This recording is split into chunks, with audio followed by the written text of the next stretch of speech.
800 mètres de long, 100 000 mètres carrés de surface exploitable, 300 millions de budget, c'est le nouveau terminal S4 de l'aéroport Paris-Charles de Gaulle. Il sera capable d'accueillir 16 avions gros porteurs, dont 6 Airbus A380 pour 7,8 millions de passagers par an. La couverture de cette superstructure a été confiée à la société Vincent Piron. Roissy-Charles de Gaulle, ce fut pour notre entreprise un très beau challenge pour tout le personnel ici en interne ainsi que le personnel sur chantier. Ce sont des chantiers d'envergure qui sont motivants de par les composantes de la toiture. Nous avons dû pour ce projet faire beaucoup de dessins de détail et beaucoup d'études au niveau de toutes les finitions, aussi bien de la partie métallique, donc le bac acier toiture, que pour la partie étanchéité.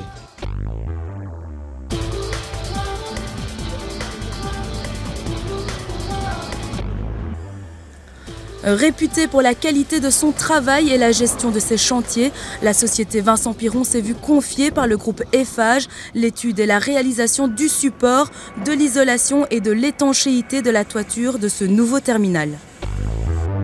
Alain, je suis en charge de la gestion du chantier. La complexité du chantier n'est pas tant le complexe d'étanchéité en lui-même, mais c'est surtout parce qu'on est sur l'aéroport de Paris. Les entrées, sont chaque fois contrôlées par des badges de sécurité pour pouvoir accéder au chantier. Faire la planification au moins 15 jours avant pour tout ce qui est de manutention. Avec des charrois de camions, pas possible. Donc voilà, c'est surtout ça, c'est une grande difficulté que nous avons ici sur le chantier de l'aéroport de Paris.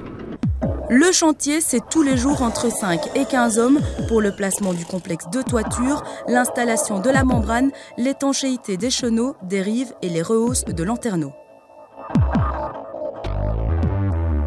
En plus du corps central et des ailes, la société Vincent Piron s'est vue attribuer la réalisation des pré-passerelles Est et Ouest qui donnent accès aux avions.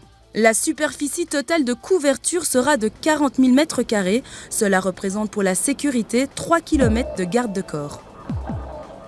Il aura fallu pour l'isolation acoustique et thermique pas moins de 7 200 mètres cubes d'isolant, ce qui représente un convoi de 2 km de camions semi-remorques. La particularité technique de cette toiture était d'obtenir un affaiblissement acoustique de 40 dB. Nous avons réalisé des tests à l'Université de Liège au laboratoire acoustique et nous avons obtenu un RW de 42 dB, donc 5% meilleur que ce qui était demandé à la base. La difficulté était d'obtenir cet affaiblissement acoustique sans dépasser la hauteur maximale du bâtiment qui était imposée pour la vue de la tour de contrôle sur la piste et il n'était pas question de dépasser avec 2 cm d'isolation cette hauteur.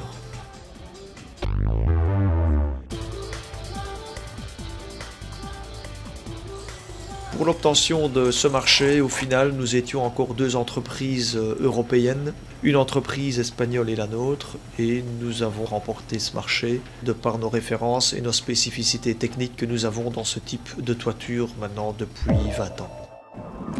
La société Vincent Piron remercie le groupe Eiffage de la confiance qu'elle lui a témoignée, ainsi qu'aux sous-traitants qui ont accepté les contraintes importantes imposées sur ce chantier hors norme.